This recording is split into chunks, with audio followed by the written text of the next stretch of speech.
Hello friends, very good morning to all of you and Jai Hind. My name is Dinesh Dayal and I have been working in realty industry for almost past 11 years. Friends, this is my second video and today I picked very interesting topic which you liked a lot. The topic is why real estate investment is more safer than others investment. Friends, as we all know that there are various options are available in the market to doing investment like insurance, mutual fund, SIP, bank saving, bank FD, share market and gold. So आज हम इस video में compare करेंगे property investment में और बाकी investment में क्या बेनिफिट हैं और हम उस बेनिफिट को कैसे कैश इन कर सकते हैं. तो फ्रेंड्स, सबसे पहले मैं बात करूँगा दोनों इन्वेस्टमेंट में इन्वेस्टमेंट करने के बाद हमें रिटर्न में क्या मिलता है. तो friends, if we investment in insurance, mutual fund, share market और बैंक सेविंग और bank FD, so after doing investment in such all investment we get paper values. तो हमें सिर्फ और सिर्फ पेपर वैल्यूज़ मिलती हैं इन इन्वेस्टमेंट में इन्वेस्टमेंट करने के बाद, इन ऑप्शंस में इन्वेस्टमेंट करने के बाद.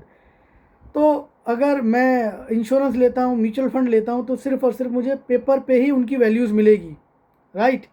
बट ऐसा प्रॉपर्टी के इन्वेस्टमेंट में नहीं है. अगर मैं प्रॉपर्टी लेता हूँ, खासकर रेडी टू मूव, तो उसमें मेरे को रिटर्न में प्रॉपर्टी ही मिलेगी, राइट, जिसको मैं देख सकता हूँ, छू सकता हूँ, फील कर सकता हूँ और यूज़ कर सकता हूँ. जो कि बाकी अदर जो भी ऑप्शंस हैं इन्वेस्टमेंट के, जैसा कि मैंने बताया, चाहे वो इंश्योरेंस हो, चाहे वो म्यूचुअल फंड हो, उसमें ये चारों के चारों बेनिफिट नहीं मिलते, राइट. दूसरा जो मेजर डिफरेंस है वो है रिस्क फैक्टर का. अगर मैं रिस्क फैक्टर की बात करूं तो बाकी जो अदर्स इन्वेस्टमेंट हैं, खासकर जिसमें शेयर मार्केट है, दोस्तों जैसा आपको पता है आए दिन न्यूज़ आती है, आज शेयर मार्केट उठ गई और आज गिर गई, राइट.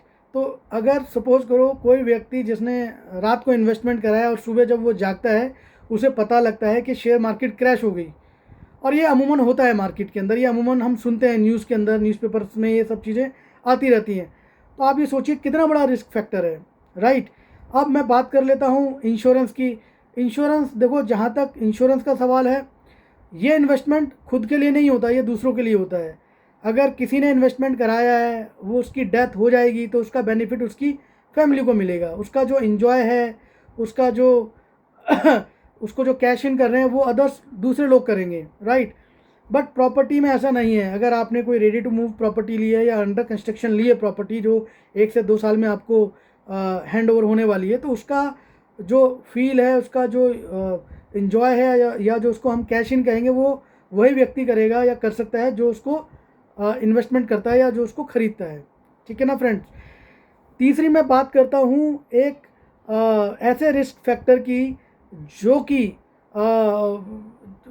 गोल्ड के रूप में देखा जाता है, क्योंकि गोल्ड भी एक इन्वेस्टमेंट का ऑप्शन है. देखो, गोल्ड एक व्यक्ति कितना ले सकता है, कितना अपने घर में रख सकता है, कहीं ना कहीं एक ऐसा रिस्क फैक्टर है जो कि आपकी लाइफ के लिए भी थ्रेटिंग है, राइट. दूसरा, प्रॉपर्टी आप एक बनाइए, आप सैकड़ों बनाइए, राइट. तो आप उसको ऐसा नहीं है कि किसी को पता लग जाएगा तो वो प्रॉपर्टी को उठा के लेके भाग जाएगा या प्रॉपर्टी को उखाड़ के ज़मीन से अपने घर की छत पे रख देगा. वो प्रॉपर्टीज़ में पॉसिबल नहीं है, राइट. अगर मैं एक फैक्टर और आता है जिसको हम डुअल बेनिफिट फैक्टर्स बोलते हैं, जो कि सिर्फ और सिर्फ प्रॉपर्टी में मिलता है. रेंटल वैल्यू और अप्रिशिएशन वैल्यू. आप दुनिया के कोई भी और इन्वेस्टमेंट उठा के देख लीजिए, उसमें आपको एक सिंगल ही बेनिफिट मिलेगा जब आप उसको मैच्योर कराएंगे या जब उसको क्लोज करते हैं. जैसे शेयर मार्केट है या इंश्योरेंस है या आपका गोल्ड है या आपका SIP है, बैंक सेविंग है, बैंक FD है. जब भी आप उसको बंद कराएंगे या जो उसकी मैच्योर वैल्यू है, जब वो उसका एक टर्म ख़त्म हो जाता है, तभी आपको उसका एक बेनिफिट मिलेगा. जो भी इसमें इंटरेस्ट मिल रहा है या जो भी बेनिफिट मिल रहा है वो आपको रेगुलर नहीं मिल रहा है, वो आपको उसी टाइम मिलेगा जब आप उसको क्लोज कराओगे, राइट. बट प्रॉपर्टी में ऐसा नहीं है. प्रॉपर्टी में आपको साइमल्टेनियसली दो बेनिफिट मिलते हैं। पहला बेनिफिट, आप उसको अगर रेंट आउट करते हैं तो आप उसको हर महीने, क्वार्टरली, ईयरली आप उसको रेंट वैल्यू आप उसकी ले सकते हैं, राइट। दूसरा, आप उसको 2 साल बाद, 3 साल बाद, 4 साल बाद, 10 साल बाद उसको जब बेचने जाते हैं तो मार्केट की जो वैल्यू होगी, जो 2 गुना, 3 गुना, 5 गुना होती है, आप उसको कैश इन कर सकते हैं। तो ये सिर्फ और सिर्फ प्रॉपर्टी में ही होता है कि आप साइमल्टेनियसली दो वैल्यू का आप इंटरेस्ट ले सकते हैं।